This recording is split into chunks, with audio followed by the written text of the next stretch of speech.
warm welcome and a happy Dussehra. You're watching the news with me, Anubhuti Gaur. Let's take a look at what's making headlines. Big success for the security forces in J&K. Terrorist offense Farooq Lone of Lashkar-e-Toiba killed in an encounter in Avantipora. Lone was involved in many terrorist activities, including the recent grenade attacks and threatening and beating up the shopkeepers and food growers post-abrogation of Article 370 and 35A. Union Defence Minister Rajnath Singh on a 3-day France visit lands in Mérignac, welcomed on arrival by Dassault Aviation CEO Eric Trappier. He earlier met the French President Emmanuel Macron and held a 35-minute meeting. He will receive the first of the 36 long-awaited Rafale fighter jets on behalf of the Indian Air Force and also perform the Shastra Puja, will undertake a sortie in the aircraft. India slams Pakistan for weaponizing women's right issues for self-serving political gains in J&K, saying it is ironical that a country where violations of women's right to life in the name of honor go unpunished is making baseless statements about it in India. First Secretary in India's permanent mission to the UN, Poulomi Tripathi, said that the international community still remembered that the armed forces of this country perpetrated dreadful sexual violence against women with impunity in India's immediate neighborhood in 1971. The Indian Air Force celebrates its 87th anniversary at the Indian Air Base. A spectacular air display including vintage and modern transport aircraft and frontline fighters.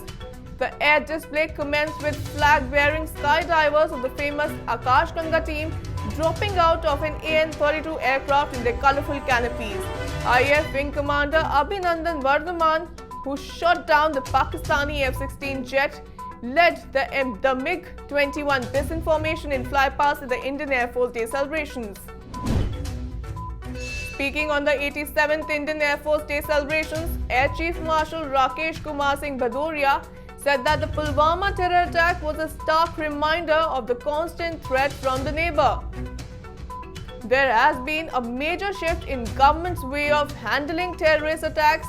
Remember, 40 CRPF Jawans were killed in the Pulwama terror attack in J&K. Shiv Sena Chief Uddhav Thackeray says for the alliance to stay intact, both the BJP and Shiv Sena need to exercise caution. He said that in an alliance, both parties need to exercise caution, and if the speed is accelerated unnecessarily, it could lead to an accident. Also speaking about his party's objection to the tree felling in RA Colony, he said that Shiv Sena is not against the metro car shed, but the place where it is proposed.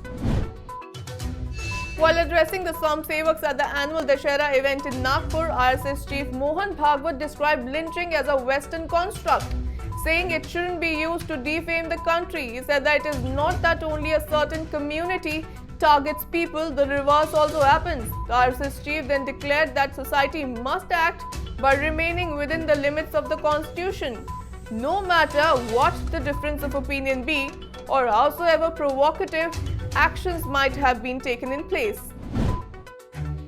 Congress MP Shashi Tharoor writes to Prime Minister Narendra Modi declaring himself deeply disturbed by the FIR against the 50 celebrities who wrote an open letter to PM in July. Tharoor urged PM Modi to affirm the constitutional principle of Article 19 and guarantee the freedom of speech and expression. In a 2-page letter he posted on social media, he also reminded PM Modi of a powerful speech made before the US Congress in 2016 in which Prime Minister called the Constitution a holy book and said the freedom of faith, speech and equality of all citizens, regarding of the background, are enshrined as fundamental rights. Well, that's all in this bulletin. The news and updates will continue on the other side.